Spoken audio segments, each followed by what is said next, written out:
welcome back to Mrs. Ika. What will we learn today?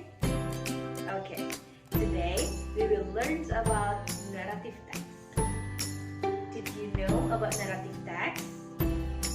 Narrative text is a text or is an imaginative story to entertain people.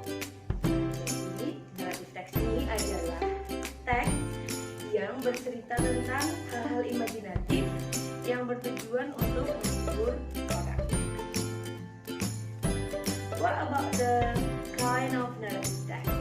Apa aja sih jenis-jenis narrative text? Okay, narrative text, there are 5 kind of narrative text. First is fairy tales atau dongeng. Yang kedua adalah folktale atau cerita rakyat. Yang ketiga or the third adalah mitos or myth. Yang keempat adalah fable atau fabel, cerita tentang binatang. And the last, yang terakhir itu adalah legend atau legenda. Ada 5 jenis teks naratif, di mana ini semua pasti bisa menghibur siapapun yang membacanya. Kemudian, what kind of narrative text ini pengertiannya apa aja sih? Jenis-jenis narrative text ini tadi pengertiannya apa aja sih? Okay, let's start about the meaning. Fairy tales or dongeng. Kalau fairy tales atau dongeng ini adalah cerita rakyat yang biasanya disebut sebagai dongeng atau cerita anak-anak yang berisi banyak keajaiban pada tokoh-tokoh ceritanya dan mengandung pesan moral. Jadi di setiap ceritanya ini banyak sekali keajaiban dan ini menceritakan sesuatu yang memiliki kekuatan supernatural lah kalau kata orang zaman sekarang. Atau ini juga di dalam cerita ini juga mengandung pesan moral. Okay, next, folktale atau cerita rakyat. Sebuah cerita yang dituturkan turun-temurun sehingga menjadi bagian dari tradisi suatu masyarakat. Jadi cerita rakyat ini menjadi satu cerita turun-temurun dan mungkin dipercaya oleh warga sekitar. Yang ketiga, or the third is myth or mitos. Cerita mitos banyak beredar dalam masyarakat dan umumnya dianggap sebagai cerita faktual. Or nomor 4 adalah fabel or fable. Cerita ini menggambarkan tentang binatang. Yang terakhir, legenda or legend adalah suatu cerita rakyat yang menggambarkan bagaimana asal-usul suatu tempat itu terjadi atau terbentuk. Nah, this is the example of fairy tales. Pernah tahu belum cerita tentang the farmer and the golden egg? Tidak mungkin kan, masa ada telur emas gitu. Jadi memang fairy tales ini cerita-cerita hayalan atau keajaiban tentang suatu hal. Yang the next atau the second one itu contoh yang Miss kasih adalah Cinderella. Ayo, siapa yang nggak tahu cerita tentang Cinderella? Pasti tahu kan? Oke, next, the example of folktale. Contoh dari cerita folktale atau cerita rakyat. The Crying Stone, di mana cerita tentang seorang anak yang durhaka terhadap ibunya. Dan ada Jakataru, ada 7 bidadari dan seorang pemuda. The next one, the example of myth or mitos. Pasti pernah mendengar cerita tentang Nyi Roro Kidul atau cerita tentang Dewi Sri. Mitos-mitos ini kadang bisa juga sudah dipercaya oleh warga sekitar. Next, the example of fable atau fabel. Pernah dengar kan cerita tentang The Mouse, the Deer, and Crocodile? Cerita tentang kancil dan buaya. Next, The Ravens and the Fox. Jadi cerita tentang gagak dan serigala. Next, the example of legend or legenda. Ada kasih contoh tentang The Legend of Sangkuriang and The Legend of Lake Toba. Nah, disitulah cerita-cerita ini bisa kalian mulai. Pasti kalau kalian tahu tuh tertarik dan mau untuk membaca cerita tersebut. Okay. The next one. What is the social function or purpose of this text?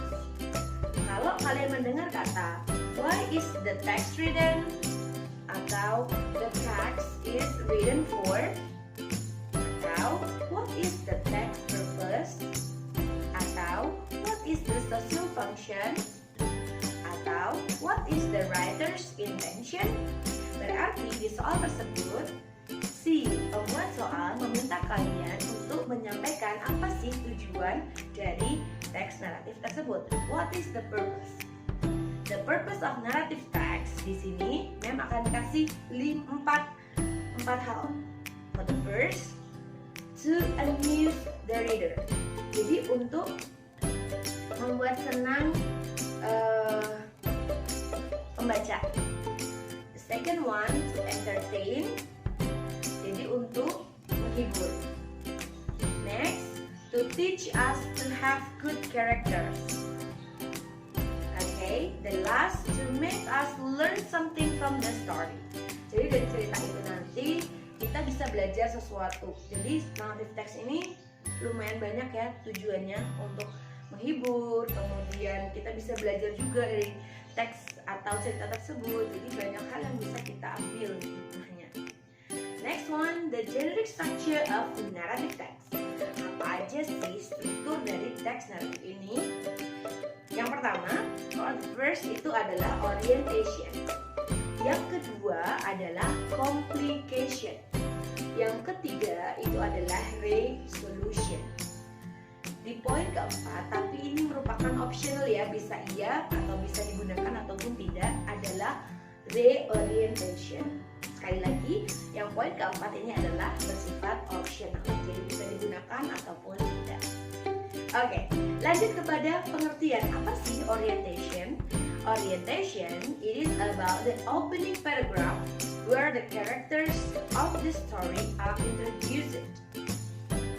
Jadi, berisi tentang paragraf pembuka di mana karakter cerita itu diperkenalkan. Set of sense where and when the story happens and introduce the participants of the story. Who and what is involved in the story. Pendahuluan berisi tentang tempat, waktu terjadinya cerita, pengenalan tokoh, serta siapa atau apa yang ada di dalam cerita tersebut. Next, about complication. Complication ini apa sih? Where the problem in the story is developed. Permasalahan ini muncul, terus kemudian mulai terjadi dan berkembang. Tells the beginning of the problems which leads to the crisis or climax of the main participants. Jadi menceritakan permulaan masalah yang mengarah pada klimaks dari tokoh utamanya. Oke. Kemudian yang ketiga adalah resolution. Apa sih resolution itu? Resolution is where the problems in the story is solved. Jadi the problem atau the crisis itu is resolved either in a happy ending or in a sad or tragic ending.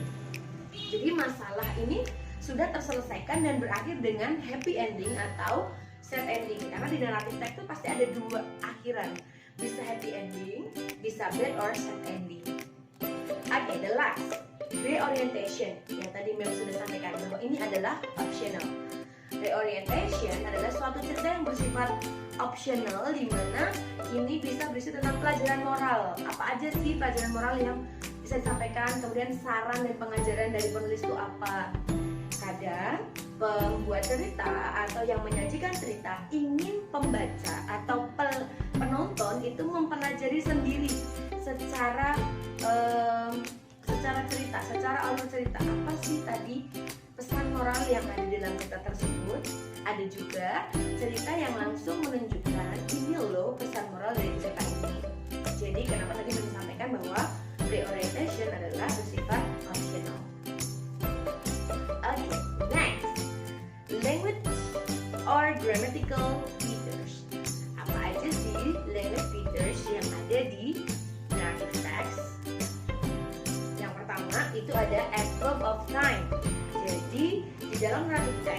ada adverb of time-nya.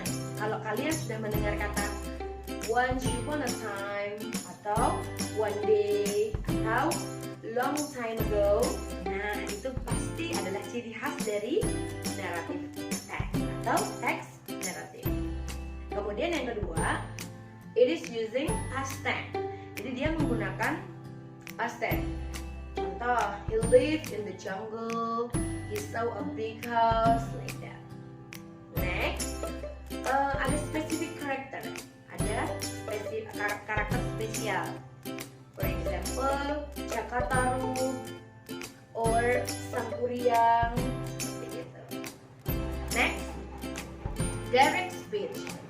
Jadi dia menggunakan kata langsung, ya. Jadi seperti kalimat percakapan. Why are you crying, my friends? Terus mungkin ada lagi, oh God, let me come out, misalnya. Time conjunction juga ada, di situ ada then, when, and so on. Kemudian yang terakhir ada action verb, biasanya killed, cried, saw, like that. Nah, ini bagian dari cerita narrative text or Cinderella. Ini bagian dari cerita naratif, yaitu Cinderella. Di Cinderella ini kalian bisa lihat bahwa di sini loh ada orientation, communication, and resolution. Dari cerita ini penulis ingin pembaca mengetahui sendiri nih apa pesan moral yang ada di dalamnya, sehingga orientation-nya tidak dicantumkan. Ada adverb of time di dalamnya, ada specific character, ada past tense, ada direct speech, ada action verb, ada time conjunction juga. Okay? So, I hope you enjoy to learn this text. Nah, this is the example of narrative text from Mrs. Ika. Mrs. Ika will give you an example, and the title is The Crying Stone. Please listen and watch this story. Crying Stone. In a small village, a girl lives with her mother. The girl is very beautiful. Every day, she puts makeup and wears her best clothes. She doesn't like to help her mother work in a field. The girl is very lazy. One day, the mother asks the girl to accompany her to go to the market to buy some food. But at first, the girl refuses. Then, the mother persuades her by saying they are going to buy her clothes. The girl finally agrees, but she asks her mother to walk behind her. She doesn't want to walk side by side with her mother. Although her mother is very sad, she agrees to walk behind her daughter. On the way to the market, every day admires the girl's beauty. The girl is very beautiful, and all people there always look her. They are also curious. Behind the beautiful girl, there is an old woman with a simple dress. The girl and her mother look very different. Hello, pretty lady. Who is the woman behind you? Ask them. She is my servant, answers the girl. The mother is very sad, but she doesn't say anything. The girl and the mother meet other people. Hello, beauty. Who is the woman behind you? Ask them again. Again, the girl answers that her mother is her servant. She always says that her mother is her servant every time they meet people. At last, the mother cannot hold the pain anymore. She prays to God to punish her daughter. Oh God, please give a punishment to my daughter. She is very cruel to say it to me. God answered her prayer. Slowly, the girl's leg turns into stone. The process continues to the upper part of the girl's body. The girl is very panicked. Mother, please forgive me. Forgive me, Mother. She cries and asks her mother to forgive her. But it is too late. Her whole body finally became a big stone. Until now, people still can see tears falling down the stone. People then call it the crying stone, or in Indonesia, means batu menangis. Okay, from this story, dari cerita ini, we can take a message. Kita bisa mengambil sebuah pesan bahwa tolong hormati, hargai, sayangilah orang tua kita. Bagaimanapun, seperti apapun beliau, orang tua kita, kedua orang tua kita, walaupun di cerita ini digambarkan adalah ibu kita, apalagi yang memang paling harus wajib kita hormati adalah ibu kita. Jangan lupa untuk selalu juga menghormati ayah dan juga ibu, karena mereka berdualah orang-orang yang paling berjasa dan wajib kita sayangi, kasihi, dan hormati. Okay, class, what about the story? Ayo, gimana tadi ceritanya? Sad ending or bad ending? Good, sad ending. Dimana si anak ini dia berubah menjadi batu, dan dia mengeluarkan di batu ini dia tearsnya selalu keluar, air matanya selalu keluar. Maka dari itu masyarakat sekitar menyebut ini dengan batu menangis or the crying stone. Ayo anak-anak, mau nggak jadi kayak gitu? Nggak kan? Jangan sampai. Kita harus menyayangi orang tua kita and always help them in every situation. Okay? Thank you very much for your attention today. Senang sekali you can learn our material today. Don't forget to give your thumb, like this video, and don't forget to share to your other friends, and then we can learn together. Stay safe, stay healthy, stay happy, and happy learning, class. Thank you very much for your attention. Don't forget to always wash your hand, use your masker, and always keep our social distancing each other.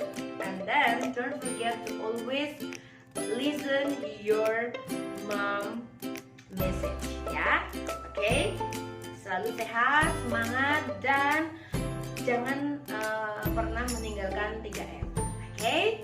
See you next meeting. I always wait you on the next great situation. Wassalamualaikum warahmatullahi wabarakatuh. See you, bye bye.